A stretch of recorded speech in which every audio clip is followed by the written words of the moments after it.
जय श्री कृष्णा। नमस्कार मित्रों, कैसे हो आप लोग? अच्छे हो? उम्मीद करता हूँ और ईश्वर से प्रार्थना करता हूँ कि आप सदैव अच्छे रहो, स्वस्थ रहो, खुश रहो। मित्रों, कुंडली के 12 भाव होते हैं, जैसे कि आप सामने देख रहे हैं मित्रों।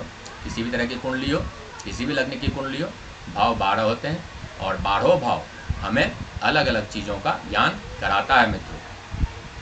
तो मित्रों, आज का हमारा यही मुख्य विषय होगा। हम कुंडली के 12 भाव के बारे में जानेंगे। कौन सा भाव किस चीज़ का भाव है, क्या दर्शाता है, क्या कहता है। तो आइए मित्रों, बिना विलंब किए शुरू करते हैं कार्यक्रम। मित्रों, कुंडली का पहला भाव, जहाँ पे 1 नंबर लिखा है, उसको पहला भाव बोलते हैं। इसी तरह से दूसरे भाव को दूसरा भाव, तीसरे को तीसरा, चौथे को चौथा, पाँचवां, छठा, सातवां, आठवां, नौवां, 10वां। मित्रों, जिस पे 1 नंबर लिखा उसको पहला भाव और लग्न भाव भी कहते हैं उसको। उस भाव को लग्न भाव भी कहते हैं। और यह भाव कुंडली का सबसे महत्वपूर्ण भाव होता है मित्रों, क्योंकि यह हमारे मस्तिष्क को, हमारी सोच, हमारे विचार, हमारी छवि, हमारी पर्सनैलिटी को दर्शाता है, प्रदर्शित करता है मित्रों। यह त्रिकोण का भी एक भाव है। इसके बाद बात करते हैं कुंडली के दूसरे भाव की, इस भाव की। यहाँ पे 2 नंबर लिखा है मित्रों, देख रहे हैं आप। इस भाव को हम धन भाव भी कहते हैं मित्रों। धन भाव, यहाँ से हम धन संचय कितना होगा, अपने घर परिवार, कुल हमारी वाणी, संचित धन, आजीवन कितना धन होगा, कितना धन हम जमा कर पाएंगे।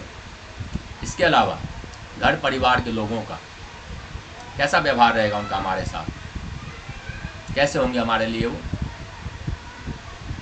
चाचा चाची, दादा दादी, माँ बाप, घर में जो भी हैं, सबका संबंध हमारे से कैसा होगा, हमारे प्रति उनका संबंध कैसा होगा, या उनका संबंध हमारे प्रति कैसा होगा, यह सब यहाँ से देखते हैं मित्रों। इसके अलावा मित्रों, अब चलते हैं तीसरे भाव पे। ये भाव, इस भाव को पराक्रम भाव भी कहते हैं, मेहनत का भाव भी कहते हैं। यह एक द्विस्थान भी है, मारक घर भी गिना जाता है। दूसरे भाव को भी मारक भाव में गिना जाता है मित्रों। तीसरे भाव को भी मारक भाव में गिना जाता है। क्यों गिना जाता है, ये किसी और कार्यक्रम में आपको बताऊंगा मित्रों।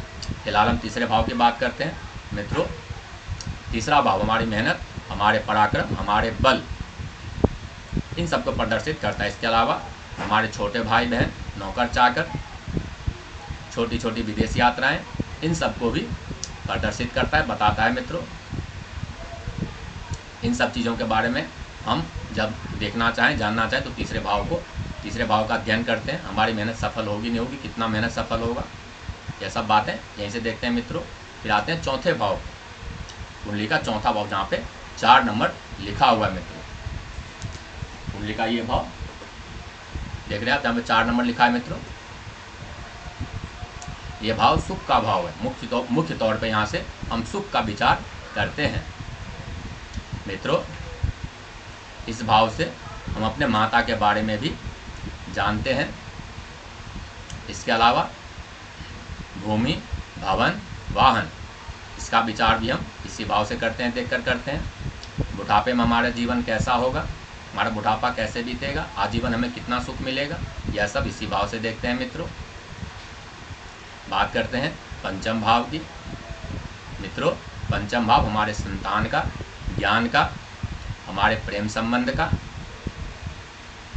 थोड़ा बहुत आकस्मिकताओं का भी यह घर है। देशभक्ति, ये भी यहीं से देखते हैं मित्रों। हमारी संतान हमारे लिए कैसी होगी, हमारा प्रेम संबंध सफल होगा या नहीं। इसके अलावा बुढ़ापे में हमें कितना सुख मिलेगा, संतान का सुख हमें मिलेगा या नहीं, उनका साथ में मिलेगा या नहीं।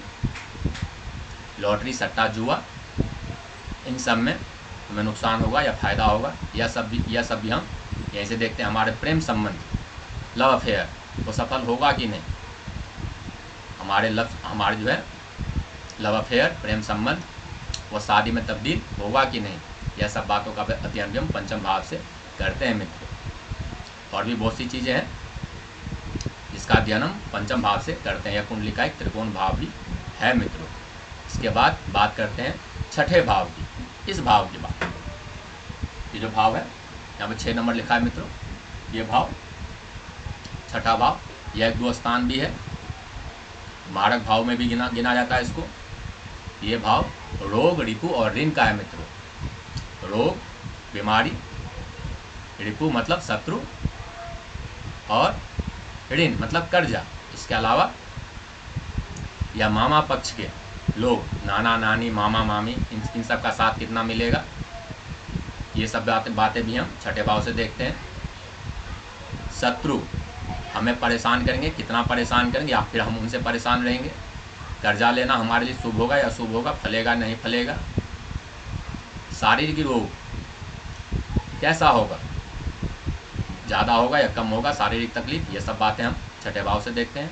फिर आते हैं मित्रों सप्तम भाव पे, जहाँ पे 7 नंबर लिखा है, बिल्कुल लग्न के ठीक सामने का भाव होता है ये भाव सप्तम भाव। तो मित्रों यहाँ से हम अपने दाम्पत्य जीवन को, वैवाहिक जीवन को, उसका विचार यहाँ से करते हैं मित्रों। इसके अलावा जो हमारे डेली का इनकम है, रोज का इनकम, वो भी यहीं से देखते हैं। इसके अलावा मित्रों हमारे साझेदार, जहाँ भी हम काम करते हैं, पढ़ते हैं, वो साझेदार, या काम करते हैं बिजनेस में वो साझेदार, किसी भी तरह का साझेदार, उसके बारे में भी हम यहीं से सोचते हैं, देखते हैं मित्रों। इसके अलावा कुछ तरह के गुप्तांग हैं, उसका विचार भी हम यहीं से करते हैं मित्रों, यहीं से देख के करते हैं। उसके बाद बात करते हैं अष्टम भाव की, जहाँ पे 8 नंबर लिखा है, ये भाव मित्रों, जहाँ पे 8 नंबर लिखा है, मिट गया बिल्कुल।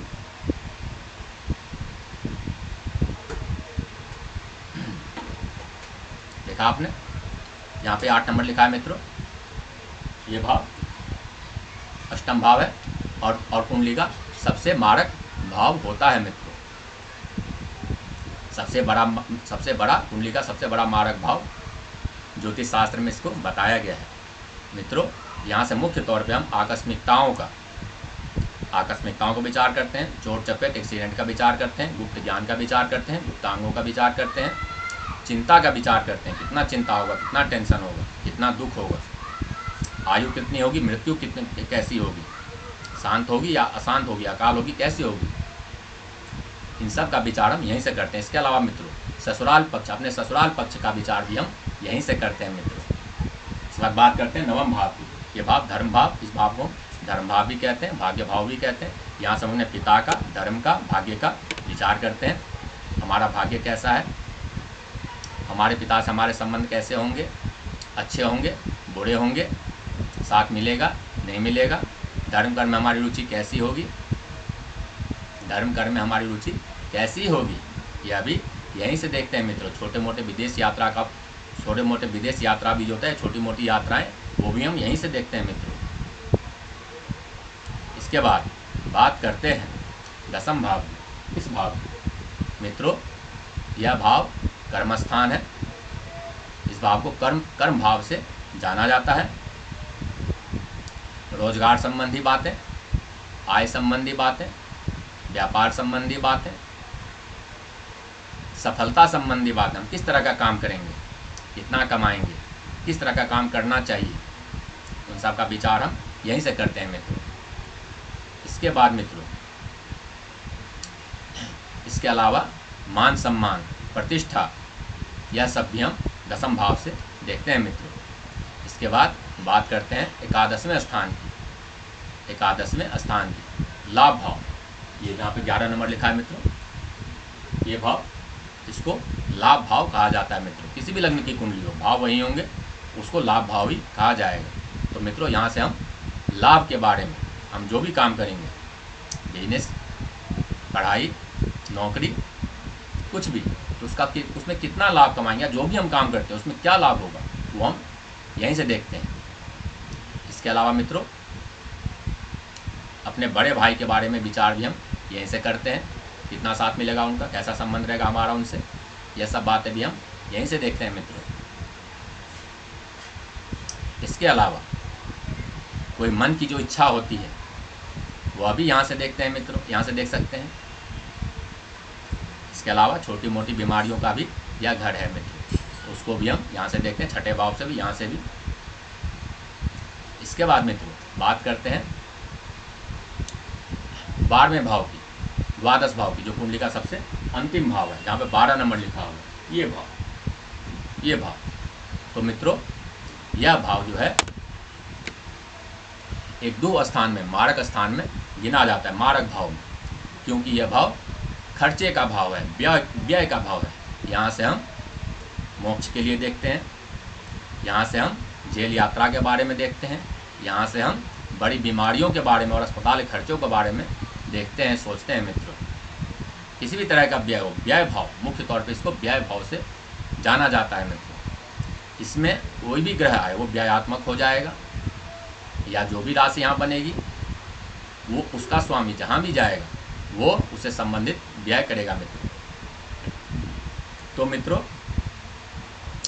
और विदेश यात्रा कैसा होता है वो भी हम 12वें भाव से देखते हैं। विदेश में सेटलमेंट, हमेशा के लिए सेटलमेंट, ये हम देखते हैं अष्टम भाव से, जहाँ पे 8 नंबर लिखा हुआ है, जो कुंडली का सबसे मारक भाव में गिना जाता है। वहाँ से हम विदेश में सदैव के लिए सेटलमेंट, उसके बारे में सोचते हैं। और विदेश यात्रा हमारे भाग्य में, हमारी कुंडली में है या नहीं, ये हम 12वें भाव से देखते हैं मित्रों। इसके अलावा कुछ अच्छी बातें भी हैं, जैसे मोक्ष, इसके बारे में भी हम यहाँ सोचते हैं मित्रों। इसके अलावा मित्रों, काल पुरुष की कुंडली में पहला भाव हमारे सर को, दूसरा भाव हमारे आँख को, एक आँख को, तीसरा भाव हमारे कंधे को, चौथा भाव हमारी छाती को, पांचवा भाव हमारे पेट को, छठा भाव हमारे गुदे को या कमर या उससे नीचे के स्थान को, सातवां भाव गुप्तांग और नाभि के बीच का जो अंग होता है उसको प्रदर्शित करता है। अष्टम भाव हमारे गुदा अंग को। इसके अलावा नवम भाव धर्म भाव हमारे जांघों को। दसम भाव हमारे घुटने को, और घुटने से नीचे का जो अंग है पैर, उसको एकादशवां स्थान जो है प्रदर्शित करता है, और 12वां स्थान हमारे पैर के तलवे को प्रदर्शित करता है। यदि इनमें से जो स्थान, जो भाव पीड़ित होगा उससे संबंधित, जैसे कि मैंने अंग बताया, इस भाव का ये अंग, इस भाव का ये अंग, तो उस अंग में तकलीफ होती है, चाहे किसी भी तरह से पीड़ित हो। जो भाव पीड़ित होगा उससे संबंधित अंग प्रभावित होता है, उससे कष्ट हमें मिलता है मित्रों। इसके अलावा बात करते हैं ग्रहों की। मित्रों, सारी बात नहीं, लेकिन मोटी मोटी बात ग्रहों के बारे में कुछ बता दूं कि कौन सा ग्रह किस किस चीज़ का कारक है। मित्रों, सूर्यदेव हमारी आत्मा के, तेज के, हमारे पिता के, धर्म के, हमारी छवि के, सफलताओं के, इन सब चीज़ों के कारक हैं। चंद्रदेव कोमलता के, हमारी भावनाओं के, हमारी माता के, हमारी निर्मलता के, हमारे भोलेपन के, हमारे इमोशंस के, भावनाओं के कारक हैं। मंगलदेव हमारे पराक्रम के, हमारे बल के, हमारे शौर्य के, हमारी मेहनत के, इन सब के कारक होते हैं। और हमारे बड़े भाइयों का भी यह कारक, छोटे भाई, बड़े भाई, सब भाइयों के कारक होते हैं मित्रों, बहनों के भी। बुद्धदेव एक बालक के समान होते हैं, राजकुमार, छने रुष्टा छने तुष्टा, तुरंत मान जाना और तुरंत। तो ये बच्चों के और स्त्रियों के कारक हैं मित्रों। यह एक नपुंसक ग्रह भी हैं, इनको नपुंसक ग्रह में गिना जाता है, क्योंकि अभी बाल अवस्था में राजकुमार है, यौवनावस्था में नहीं है, इसीलिए इनको नपुंसक ग्रह में भी गिनती की जाती है मित्र। और यह स्त्रियों के भी, छोटे बच्चों के भी कारक हैं। इसके बाद मित्रों बात करते हैं देवगुरु बृहस्पति की। मित्रों, यह हमारी छवि के, हमारे धन के, हमारे सुख के, हमारे ज्ञान के, संचित ज्ञान के, हमारे विवाह के, विवाह कैसे करना है, किससे करना है, ये देवगुरु बृहस्पति तय करते हैं। गुप्त ज्ञान के, धर्म के, भाग्य के, कर्म के और लाभ के, मोक्ष के, इन सब के कारक हैं मित्रों। देवगुरु बृहस्पति सबसे शुभ ग्रह में गिने जाते हैं। इनका जन्म कुंडली में अच्छे स्थान में होना, बलवान होना जरूरी होता है। यदि ऐसा ना हो तो जातक कई तरह के कष्टों का सामना करता है। इसके बाद बात करते हैं दैत्य गुरु शुक्लाचार्य यानी कि शुक्र ग्रह की। मित्रों, शुक्र ग्रह हमारे भोग के, मुख्य तौर पे हमारे भोग के कारक हैं, ऐश्वर्यता के, सुंदरता के, हमारी छवि के, भौतिक सुख के, हमारे वीर्य के, गुप्तांगों के और वैवाहिक जीवन चलाने के कारक शुक्र देव हैं। विवाह कराने के जो कारक हैं वो देवगुरु बृहस्पति, और वैवाहिक जीवन चलाने के, किस तरह चलाना है, कलह कलेश में चलाना है या शांत में चलाना है, कैसे चलाना है, दिक्कतों से चलाना है या आराम से शांत में चलाना है, इन सब का भार दैत्य गुरु शुक्लाचार्य शुक्र देव के ऊपर है, शुक्र ग्रह के ऊपर निर्भर करता है। इसके बाद मित्रों शनिदेव न्याय के कारक हैं, बल के कारक हैं, पराक्रम के कारक हैं, धर्म और विरक्ति के भी कारक हैं। इसके अलावा मान अपमान इसके भी कारक हैं, कलंक के भी कारक हैं, पाप के भी कारक हैं, छल कपट के भी कारक हैं मित्रों, और बुद्धि भ्रमित करने के भी कारक माने जाते हैं। इसके बाद बात करते हैं राहु की। मित्रों, राहु जो है वह किसी ग्रह में इसकी गिनती नहीं है, यह एक छाया ग्रह है। ये जिस ग्रह के साथ भी बैठते हैं या जिस राशि में भी बैठते हैं उसको उसी के जैसा अपना स्वभाव बना लेते हैं और उसी के जैसा फल देते हैं मित्रों। इसी तरह से केतु देव है, इनका भी ग्रहों में कोई अस्तित्व नहीं है, यह छाया ग्रह है। ये जहाँ बैठते हैं, जिस राशि के साथ बैठते हैं, जिस ग्रह के साथ बैठते हैं, उसी के अनुसार अपना स्वभाव बना लेते हैं और वैसा ही फल देते हैं मित्रों। बातें और भी बहुत सारी थी, भाव जो मैंने बताए, ये भाव इस चीज़ का, ये भाव इस चीज़ का, तो और भी बहुत कुछ है उसके साथ जुड़ा हुआ मित्रों, क्योंकि एक छोटे से कार्यक्रम में सब कुछ नहीं बताया जा सकता मित्रों। तो जो मोटी मोटी बातें हैं, मेन बातें हैं, वो मैंने आपको बताने की कोशिश की है मित्रों। उम्मीद है आपको समझ में आया होगा। तो मित्रों, आज का हमारा यही कार्यक्रम था। उम्मीद है, आशा है मुझे, आप समझे होंगे, लाभ उठाए होंगे। तो मित्रों, आज के कार्यक्रम को यही विराम देते हैं।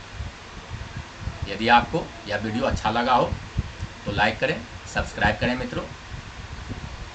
तो मित्रों, मिलते हैं अगले वीडियो में अगले विषय के साथ। तब तक के लिए धन्यवाद, नमस्कार, जय श्री कृष्ण। ईश्वर आपको और आपके परिवार को खुश रखे, सभी संकटों से बचाए, आपकी सभी मनोकामनाएं पूर्ण करे। जय श्री कृष्ण मित्रों।